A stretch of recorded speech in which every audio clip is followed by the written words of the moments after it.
Quais as grandes questões que o Sínodo traz para o tema da formação? Esta é uma pergunta que está presente no bloco temático que nós estamos tratando agora no programa Igreja Sinodal. É necessário refletir e reconsiderar um novo modo de ser pastor nos dias de hoje.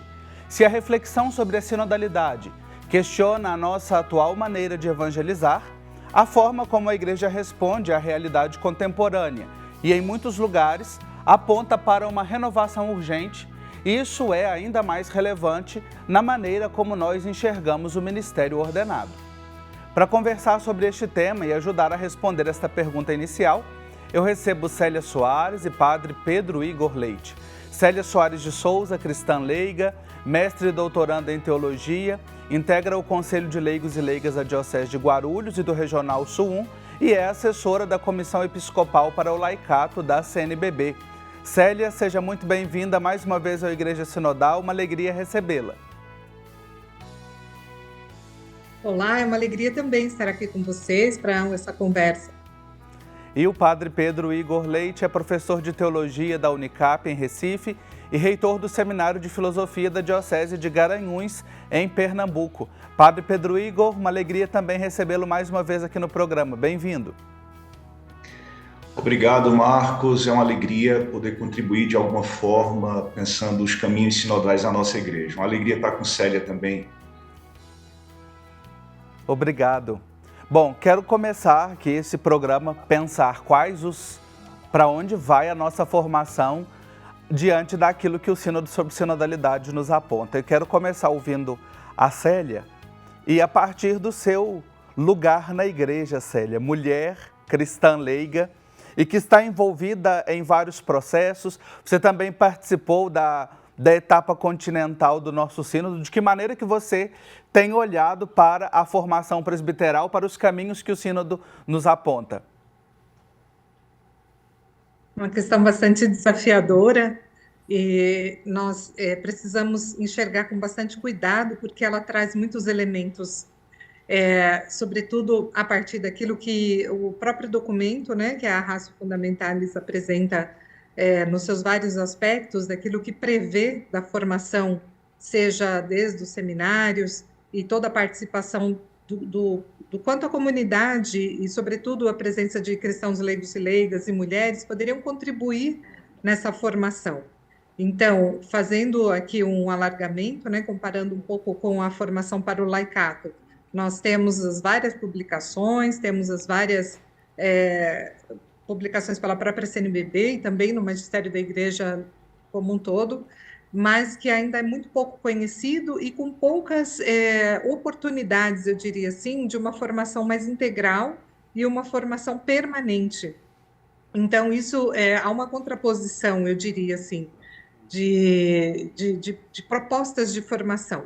Então, eu penso que é uma provocação muito importantíssima, né, que o Sínodo vem fazer. O Papa Francisco tem olhado toda essa questão da formação, sobretudo inserindo mulheres também nesse processo, nessa conversação, mas de algo que, de fato, né, a formação dos presbíteros, a gente percebe que precisa ter um alargamento, ter uma conversa, ter aí algumas clarezas para que haja uma inserção maior, para que possa realmente responder não só aquilo que o Papa Francisco diz de que sejam pastores com cheiro de ovelhas, mas que sejam pastores capazes de se compadecer, de se sensibilizar, né? A Ratio Fundamentalis fala muito sobre isso, de sensibilizar com as dores, os sofrimentos, que é todo esse resgate que a gente faz lá a partir do Concílio Vaticano II. Então, eu quero deixar nesse primeiro momento essa provocação aqui, Marcos. Obrigado, e você trouxe aqui elementos que eu quero retomar daqui a pouco para a gente continuar a conversar. O Padre Pedro, ele participa aqui, né, como contribuindo com a sua reflexão, mas também a partir de um lugar que é o lugar de formador. Como é que você tem olhado, Padre Pedro, para esta caminhada, para este caminho na condição de formador, né, de estar à frente de uma casa de formação, acompanhando os jovens neste processo de discernimento e no processo de formação? Marcos, eu tenho olhado, de certa maneira, com preocupação, porque a sensação, o sentimento que nós temos, e isso eu compartilho com outros formadores que nós de certa maneira nos encontramos em alguns momentos em conjunto, é que nós somos uma peça-chave na formação, mas não a única, porque há muitos outros formadores externos e estes nos causam muita preocupação, porque a intencionalidade dos formadores externos nem sempre é a intencionalidade do Papa Francisco, da Igreja em chave sinodal. Então, nós olhamos, de certa maneira, para a formação presbiteral hoje com otimismo, por causa do Espírito Santo que guia a Igreja, mas, ao mesmo tempo, com uma seríssima preocupação. Seríssima preocupação porque os meios de formação externos, eles são talvez muito mais atraentes para essa juventude, no sentido das mídias sociais, no sentido do discurso, de talvez um discurso com chave de uma segurança afetiva muito mais radical, coisa que nós buscamos, mas em chave, em perspectiva sinodal e missionária, porque a partir da própria Ratio Fundamentalis e desta revisitação que o Papa nos convida a todos nós a fazermos, nós olhamos para o aspecto da vida comunitária como sendo um eixo integrador e, ao mesmo tempo, fundamental para que os presbíteros do futuro e também nós, presbíteros hoje, tenhamos a condição de conviver com as diferenças, com as diversas pluralidades que se apresentam na vida da Igreja, e a gente não percebe nestes formadores externos essa preocupação. Então, é uma formação externa bastante centrada no indivíduo, na estética presbiteral, e isso, de certa maneira, atrapalha aquilo que a formação em chave sinodal nos apresenta, que é uma abertura para a inclusão de todos, de todas aqueles que, de fato, se apresentam ou que estão à beira do caminho. Então, em síntese, nós somos otimistas porque não podemos perder a esperança, estamos trabalhando por isso, mas, ao mesmo tempo, com muita preocupação e indignação com o que tem acontecido com os formadores externos, que são muitos, às vezes silenciosos, outras vezes nem tanto. Eu quero ter tempo suficiente para tocar em todos os pontos que você traz aqui para a gente, somando com os que a Célia já trouxe na reflexão inicial, que apontam realmente para esse olhar amplo, né? Uma mirada, um olhar real daquilo que a gente tem enfrentado hoje no processo formativo. Quero voltar com a Célia, trazendo aqui, você falou, Célia, de formação inicial e formação permanente. Aqui me parece um ponto-chave para a gente trazer, né? Que às vezes a pessoa, o candidato, o jovem, passa ali um tempo no seminário, recebeu o ministério e aí pensa, estou pronto. Como pensar também, né, nessa formação de maneira mais ampla e não apenas na formação inicial? Como despertar aos ministros ordenados, aos presbíteros, para esta urgente e necessária formação permanente? Isso. Então, o que a gente percebe é justamente uma sede, muitas vezes, a própria Ratio coloca isso, o Papa Francisco também coloca agora, na bula para o Jubileu 2025, a questão da rapidez, né, dos resultados, e, ao mesmo tempo, também do poder de uma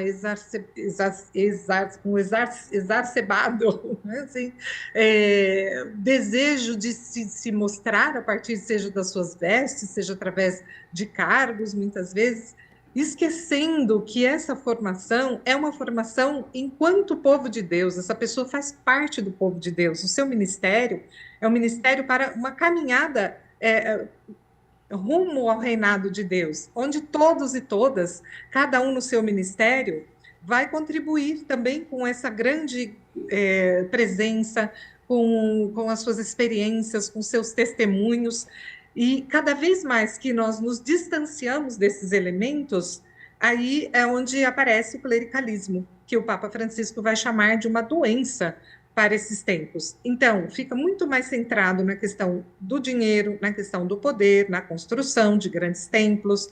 Quanto mais aparecer a aparência, o aparente, né, daquilo que pode demonstrar alguma forma de poder, parece que isso representa algo mais na vida da pessoa, sem falar na questão dos carros, das viagens, enfim, tudo isso é muito supérfluo em relação ao grande dom, né, a grande vocação que essa pessoa está respondendo.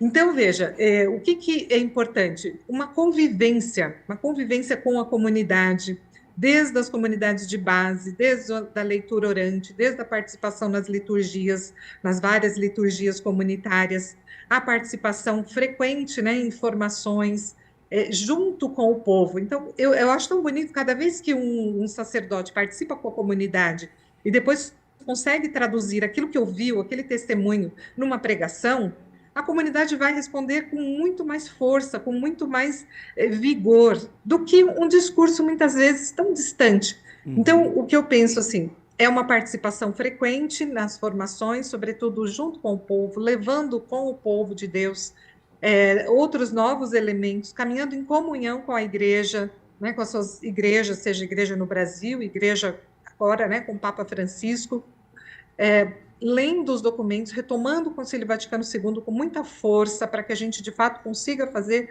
com que todo esse processo sinodal tenha uma boa fundamentação que já está prevista no Concílio Vaticano II. Então, é algo que a gente não pode dizer, puxa, é uma novidade, é algo que está sendo, né, tirado da gaveta. Não, é algo que está prestes a acontecer, precisa acontecer, mas sobretudo a partir desse grupo, né, de pessoas que, de certa forma, por seu dom e sua vocação, têm espaços privilegiados de formação. A gente não pode dizer isso em detrimento de um laicato que precisa trabalhar, que precisa muitas vezes se dedicar a tantas outras frentes de trabalho e de família e do lazer, e ainda assim inserir a formação. Então, quando nós olhamos para esse grupo, que hoje é, de certa forma, um grupo privilegiado, né? Porque Sim. está ali à disposição para todo o trabalho que tem, claro, a gente sabe que não é pouco, mas o Comblan já dizia isso lá na década de 90, os sacerdotes precisam sair do gabinete,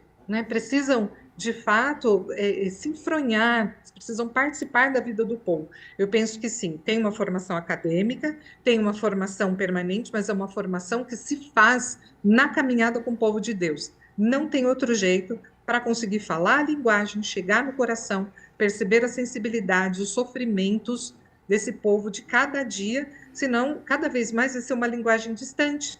E aquilo que o padre Pedro diz, né? As linguagens midiáticas hoje, elas alcançam os sacerdotes, os seminaristas, os diáconos e, sobretudo, o povo de Deus. Então, se essa linguagem ela se coaduna, nós, de fato, estamos falando uma linguagem que não atende quando nós partimos do que é base, né? Daquilo que a proposta do Sino, do Concílio nos traz, Sim. Em detrimento dessa outra formação midiática, Marcos. Acho que é por aí.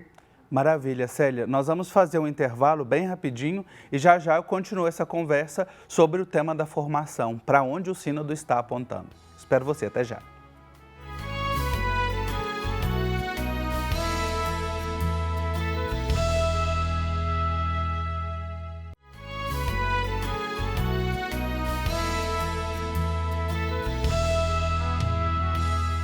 Já voltamos com o nosso programa Igreja Sinodal. Obrigado a você que nos acompanha, que reflete, que sonha, que pensa e que faz acontecer o desejo de uma igreja sinodal. Quer rever os temas que a gente tem tratado aqui, especialmente agora, rumo à segunda sessão da Assembleia Sinodal? Confira no nosso YouTube, @Igreja Sinodal, você encontra todos os programas e os principais temas que têm movido as reflexões na igreja. Nós estamos tratando agora, nesta etapa, sobre o tema da formação. E no programa de hoje eu estou conversando com a cristã leiga Célia Soares de Souza e também com o padre Pedro Igor Leite, que é da Diocese de Garanhuns, no Pernambuco. Padre Pedro, quero voltar com você a conversa. No primeiro bloco você trazia alguns elementos que são desafiadores no processo de formação, uma vez que você também está inserido nesse contexto e, como dizia, não é a única, mas é uma das peças que compõem o processo formativo. E você colocava o sobressalto da dimensão estética, né, que está muito ligada aí à questão das vestes, a liturgia, o culto, que apresenta uma dimensão do ministério, né, o sacerdócio, a dimensão do culto. Como é que nós, olhando, né, pensando em perspectiva, podemos contribuir na formação de presbíteros que sejam integrais? Marcos, a pergunta que você coloca ela é muito importante, até para tornar explícita uma coisa que nem sempre é tão óbvia. O sacerdócio é uma dimensão da vocação presbiteral, não é a dimensão cultica, litúrgica, mas o presbiterato não pode se reduzir, não pode, na verdade, ser exclusivo para o culto ou para o altar. Há outras dimensões, a dimensão pastoral, a dimensão dos outros sacramentos, mas a dimensão da caridade, a dimensão profética, a dimensão da formação, que Célia colocou muito bem. Então, são elementos que o Papa Francisco tem trazido, que, de certa maneira, já estão presentes na tradição da Igreja e no Concílio Vaticano II, que precisam estar aqui integrados, né? Elementos que devem se integrar.